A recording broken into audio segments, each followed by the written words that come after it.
is really not good. Too much weight in either way is no good. But if we do these sports in a natural way, which are thousands of places in the world, I'm sure in any country that you are, that would be great things. For example, go to a park to teach to children how to climb a tree. Yeah, you be there, mom and dad, to see that this is happening. And learn a vocabulary to name the animals and plants in your own area. This earth is our mother, so we have to know who our mother is. Our body is made out of it. But if you combine sport and the knowledge, let's say, together and do them, that would be great things.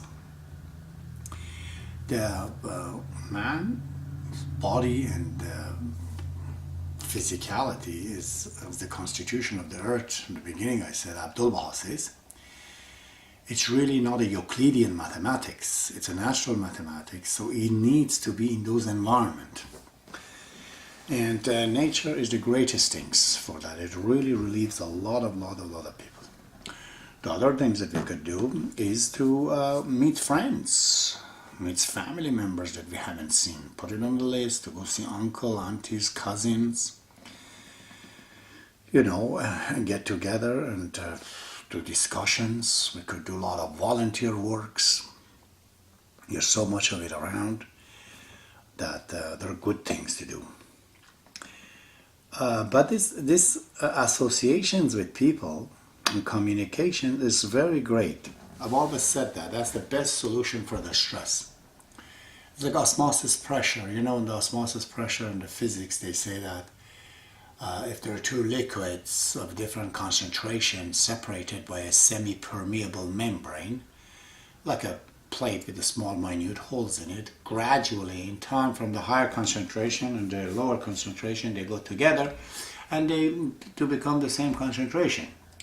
Based on the parallel law of the universe, this is a prime directive in Abdul-Baha says, I think we have to associate with people of different, creeds, different kindred, different class, not necessarily always our own. And it seems in this relationship, this osmosis pressure takes place between us. As you communicate with a person, I think from you flows into them and from them flows into you. Things that bothers them, or it has been, like a lagoon, a stilt, or it comes into you, it may not affect you, his problem, or your problem may not affect him. But this exchange of these informations, have to be very careful though, it can make us to just refresh. We are like a water, like a lagoon. But if we talk, we're creating this channel, like a river. We try to flow into somebody else, and somebody will come to flow in our mind. As a result, we get rid of a lot of depressions. That is definitely my suggestion. That we have to have. Many people also, they go traveling. Oh my God. This is one of the biggest things I've seen. I went with many people traveling, including myself. People, they go there supposedly for vacations. They take their body there, but their mind and their works and everything else comes with them. The guys in vacation is now more worried about his house and everything. So I told him, you're too much attached to your materialism because of the lack of programming, lack of management, that you're like a glue stuck that have to always be there. When you go to vacation, you have to bring your business along with you. So what vacations? We shouldn't be like a goni bag that everything is poured into it and it's just a mix-up. The mature spirit of a man should be just like his body, again based on the law of the parallel universe. If I have a heart, if I have liver, if I have intestine, and if I have heart, so is my spirit. Food goes in certain places, in the body. All of it does not go in one place. Then we'll become sick. There's always a wall between these major organs into the body. The soul has to be like this. It's very hard to achieve this, to be able to do something in one place and not to live. with that in yourself. Think the job is done scientifically, completely, and then you leave it and go do something else. But that is not the case with a lot of people. So it's very important that this 8 hours, we should have to start a different parallel life, as like a different talent. Like they, on my job in Canada, for whatever reason, when I wrote on my name, initial, I said A. Temori, and then my check came as a Tony Temori, and I said, why is Tony?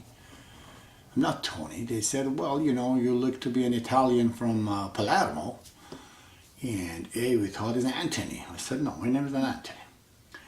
But you know, if that's what you feel I am, I'm not insulted. That is not a part of my characters, names and words. If you feel to call me Tony, so they call me Tony at the work. When I'm on the ladder, when I'm working, when I'm installing all these gutters and soffit and fascia or frame houses and whatnot, I'm known as Tony. That's what everybody, they know me. But when I'm coming home, I turn into a boss. This guy does a different work from that guy. I come here because of my physical work that I do. I do a lot of different work, which is not physical, like this one. Actually think about it and work in it and come down and write books, which are many of them underway. By the way, I have to finish it, I hope, before I die. And or I come here right now and talk to you. So of course, Tony is always aware of a boss and a boss of Tony. But as much as I can, I try to create a system, natural system. It's very important. We're human beings. We're natural. We cannot create a life full of discipline, regulations, like a military life. The problem with so much regulations and administration, discipline, makes a man to be like a military man. The setback is that this kind of people, I've seen it, they get hurt very easily, they get frustrated, they get angry the moment see a person does not keep his promise, or they're sloppy, or they're not regular, because that's what they demands from everyone. So we have to be very careful to arrange things chaotically. That's what this universe is. There's chaos in order, and there's order in chaos. So not too much of everything at once. I think basically that's the lessons of the Mahatma Buddha. The balance is very important. If you get stuck to so much discipline in your life, you're in a problem. Or you're totally let go of everything.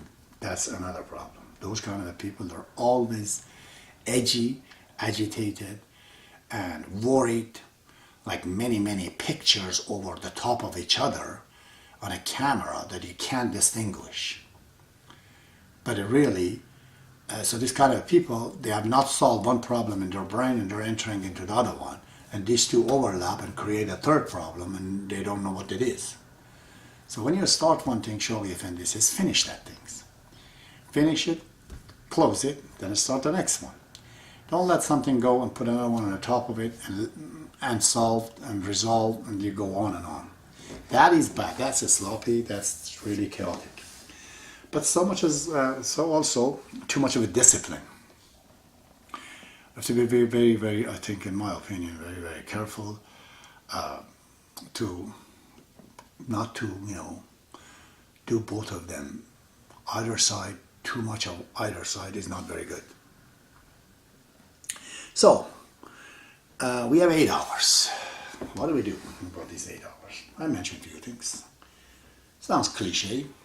You kind of know about it, most of you. But many of us, we can't do it. Why? I'm going to talk about that later, next topic. But I think my advice as an elder of God to 99% of the people on the planet is that. On that 8 hours, my dear fellow human being, spend your time in studying the Baha'i faith.